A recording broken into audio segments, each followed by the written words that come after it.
Alhamdulillah, Alhamdulillah hamdan katsiran kama amar, hamdan yuafi ni'amahu wa yukafi mazidah. Ya Rabbana lakal hamd kama yanbaghi li jalali wajhika wa 'azimi sultanik. Asyhadu an la ilaha illallah wahdahu la syarika lah wa asyhadu anna Muhammadan abduhu wa rasuluh al-mab'utsu rahmatan lil alamin basyiran wa nadhira wa da'iyan ila Allah bi iznihi wa sirajan munira. Fa ya ibadallah, inni usini wa iyyakum ittaqullah haqqa tuqatih wa la tamutunna illa wa antum muslimun. Wa qala ta'ala fil Qur'anil 'azim, a'udzu billahi minasy syaithanir rajim. Wa aqimis salata innas salata tanha 'anil fahsya'i wal munkar wa la dzikrullahi akbar wallahu ya'lamu ma tasna'un. Surahul Azim. Masyarakat muslimin jemaah Jumat yang senantiasa dirahmati Allah Taala, mari kita bersyukur kepada Allah.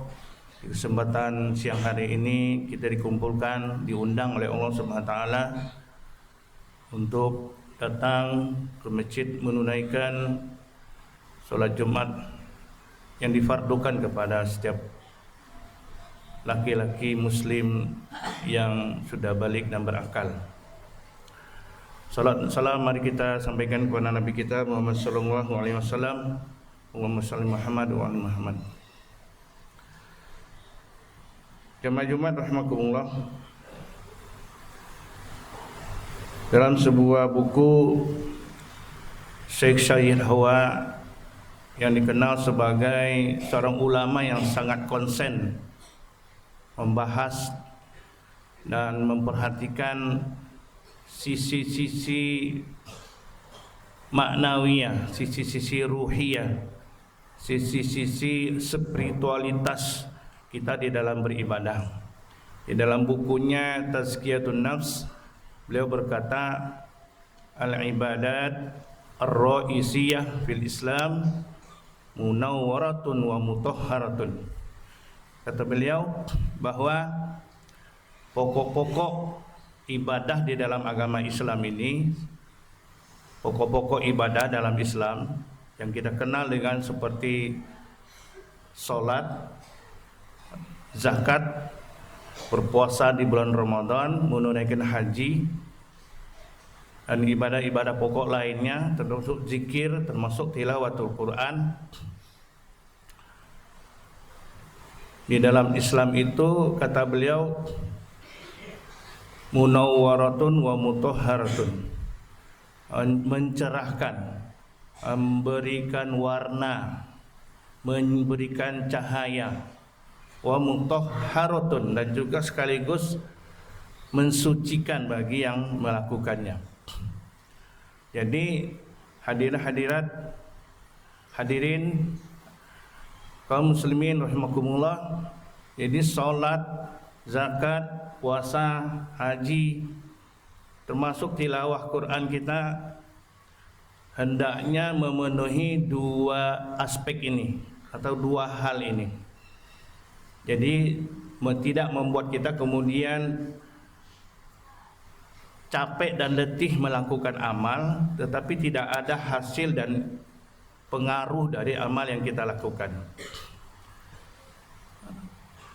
Supaya kita tidak letih dan bercapek-capek dalam melakukan amal ibadah termasuk salat Jumat ini, maka kita perlu menyertai, menghadirkan, membersamai amal-amal lahiriah kita, ruku kita, sujud kita, takbir kita, tilawah kita, zikir yang kita ucapkan melalui lidah dan lisan kita. Apalagi pekerjaan yang membutuhkan biaya besar seperti naik haji. Maka supaya itu tidak jadi sia-sia, hanya sekedar memenuhi gerakan-gerakan fisik semata, maka perlu kita hiasi, perlu kita imbangi, dan kita seimbangkan dengan apa yang beliau sebut dengan amal-amal batiniyah. Jadi pokok-pokok dalam agama Islam ini, ibadah-ibadah yang kita kerjakan ini, dia itu bersifat mencerahkan dan juga mensucikan, mencerahkan dan mensucikan. Cuma beliau berkata bahwa ibadah-ibadah pokok yang kita kerjakan ini, dia akan bisa menghasilkan sesuatu yang membuat kemudian membersihkan jiwa kita dan memberikan cahaya dalam kehidupan kita. Ada syaratnya kata beliau. Syaratnya kata beliau adalah biqadri ma tulahidu ma'anihal batinah. Sejauh amal-amal ibadah itu diiringi dengan amal-amal batin namanya. Amal-amal batin. Jadi kalau kita beribadah itu namanya ada yang ibadah yang sifatnya zahiriyah, yang sifatnya jasadiyah, yaitu gerakan-gerakan fisik kita, ruku kita, sujud kita itu kan gerakan fisik ya. Ucapan-ucapan yang keluar dari mulut kita yang rukun qauli atau rukun fi'li dalam sholat itu. Kalau rukun qauli itu berupa ucapan-ucapan zikir, bacaan sholat. Kalau rukun fi'li itu berupa gerakan sujud, gerakan takbir, gerakan ruku, gerakan i'tidal dan sebagainya itu kata beliau harus diimbangi dengan sesuatu yang bersifat tazkiyatun nafs, yaitu ibadah yang harus mampu membersihkan dan mensucikan bagi kita yang melakukannya. Contoh misalnya ketika kita sholat, maka kata beliau contoh seperti sholat ka'anna yurafikus sholat al-khusyu', seperti sholat yang harus disertai dengan kekhusyuan. Jadi sholat itu bermakna memberi pengaruh kalau dia disertai dengan khusyuk. Khusyuk itu apa? Khusyuk itu adalah al-hudurul qalbi. Ya, hudurul qalbi salah satunya maknanya yaitu menghadirkan hati ketika sholat. Ketika kita sholat, upayakan semaksimal mungkin hadir hati kita ketika kita sholat. Bahwa kita ini lagi sholat ini. Jadi kenapa? Karena salah satu pekerjaan terberat itu adalah menguasai hati. Bagaimana memanage hati ketika kita sedang berhadapan dengan Allah Subhanahu wa taala. Jadi hudurul qalbi. Yang kedua, dalam sholat itu supaya dapat kita makna-makna batin itu, dapat kita nilai-nilai spiritual itu, yang kedua adalah yaitu memahami makna-maknanya, memahami apa yang kita baca gitu. Jadi sholat itu tidak sekedar hanya memenuhi kewajiban rukun qaulinya saja. Kita baca doa, kita baca bacaan sujud, bacaan i'tidal, bacaan yang lain-lain dalam sholat, termasuk takbir. Tapi kita paham maknanya, tahu terjemahannya dan paham maknanya. Kenapa saya membaca Subhana rabbiyal a'la? Kenapa saya membaca Subhana rabbiyal azim? Kenapa saya membaca at-tahiyatul mubarakatus shalawatut thayyibatul lillah? Kenapa gitu? Itu harus kita pahami. Kalau bagi antum yang mungkin belum sampai ke sana, itu perjuangan kita untuk memahaminya, untuk mempelajarinya gitu. Karena yang kita hadapi itu adalah zat yang menguasai jiwa dan hati kita. Maka hadirkan hati, kemudian pahami makna-maknanya. Tapi yang juga terpenting, yang tidak kalah pentingnya, yang tidak kalah yang perlu kita perhatikan itu adalah hal-hal yang bersifat fisikia, jasadia, tapi itu sangat menentukan juga. Apa itu? Itu yang namanya yang dinamakan dengan rukun fi'liyah. Jadi rukun fi'liyah ini juga dia mempengaruhi makna-makna batin ketika kita sholat itu. Apa maksudnya? Kalau kita ruku, kita sujud, itu tidak terburu-buru kan gitu ya. Dia enggak, kalau kita lihat hari ini orang yang sholat itu kok ketika dia sujud, ketika dia ruku kok cepat kali gitu.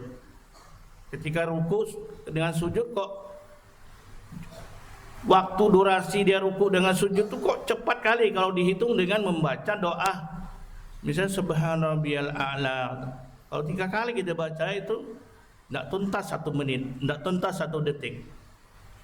Ya, kalau kita baca dengan sungguh-sungguh subhanarabbiyal a'la 3 kali kita baca itu tak tuntas tuh satu bacaan itu dengan hanya durasi 1 atau 2 detik. Nah, tapi banyak juga orang itu yang ketika dia sujud tak sampai 2 detik sudah bangun. Nah, itu apa yang dibacanya gitu? Hanya sekedar menempel dahi ke tempat sujud kemudian langsung bangkit. Apa yang dibacanya? Oh iya, mungkin dia sekali saja baca subhana rabbiyal a'la. Wah iya, barangkali kalau subhana rabbiyal a'la mungkin 2 detik selesai dia. Tapi kita tidak hanya cukup dengan menempelkan jidat kita ini di tempat sujud, walaupun kita baca juga, tapi yang penting itu adalah kita maknai enggak gitu. Kita hayati enggak? Kita rasakan enggak bahwa kita ini sedang bersujud kepada Allah Zat yang Maha Agung dan Maha Sempurna. Perlu yang namanya tu'maninah gitu. Maka salah satu rukun solat itu adalah tu'maninah, yaitu khusyuk tadi, tenang tadi. Tu'maninah itu perlu ya. Ketika kita beribadah termasuk dalam solat itu penting sekali tu'maninah, yaitu ketika kita ruku sempurnakan rukunya. Setelah sempurnakan rukunya baru baca. Jadi tidak langsung main tancap gas saja gitu. Begitu Allahu Akbar, begitu ruku langsung baca subhanarabbiyal azim. Kalau contoh Rasulullah itu kalau beliau sholat, kalau ketika beliau ruku itu tidak langsung beliau mengucapkan subhanarabbiyal azim, atau ketika sujud tidak langsung dibaca subhanarabbiyal a'la. Ada jedahnya. Tempelkan dulu betul-betul kening di tempat sujud, rasakan suasananya, baru baca subhanarabbiyal a'la.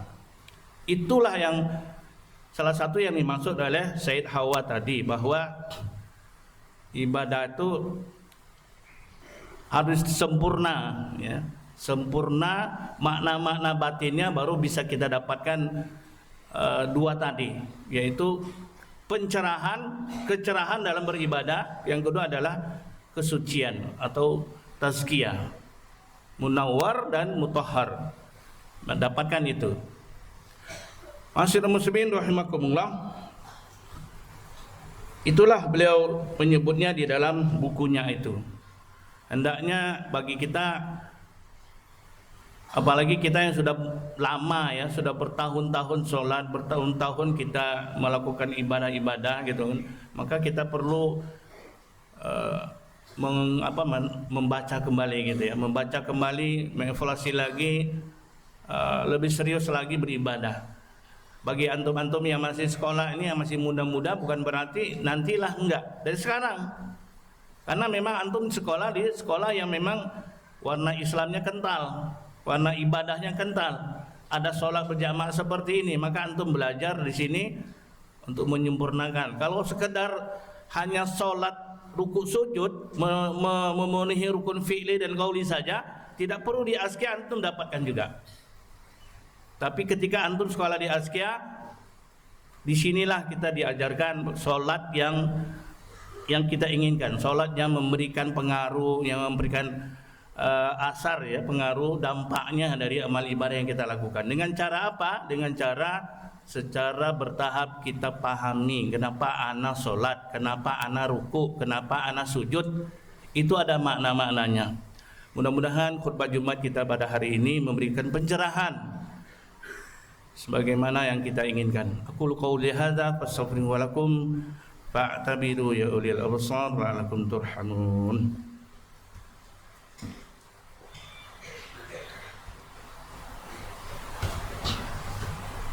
Alhamdulillahilladzi an'amana bi ni'matil iman wal islam. Asyhadu an la ilaha illallah wahdahu la syarikalah wa asyhadu anna Muhammadan abduhu wa rasuluhu la nabiyya ba'dah. Allahumma shalli wa sallim wa barik ala Muhammad wa alihi sahbihi wa wala. Ya ayyuhalladzina amanu taqullaha wal tanzur nafsum ma qaddamat lighad wa taqullaha innallaha khabirum bima ta'malun. Wa qala ta'ala innallaha malaikatahu yusholluna 'alan nabi ya ayyuhalladzina amanu shallu 'alaihi wa sallimu taslima. Allahumma shalli Muhammad wa 'ala Muhammad kama shallaita 'ala Ibrahim wa 'ala ali Ibrahim. Wa barik 'ala Muhammad wa 'ala Muhammad kama barakta 'ala Ibrahim wa 'ala ali Ibrahim innaka Hamidum Majid. Allahumma ighfir lana dhunubana wa liwalidina warhamhum kama rabbawna shighara. Allahumma ighfir lil muslimina wal muslimat wal mu'minina wal mu'minat al ahya'i minhum wal amwat innaka 'ala kulli syai'in qadir. Rabbana taqabbal minna innaka antas samiul alim wa tub 'alaina innaka antat tawwabur rahim. Ibadallah, innallaha ya'muru bil 'adli wal ihsan wa ita'i dzil qurba wa yanha 'anil fahsya'i wal munkari wal baghi.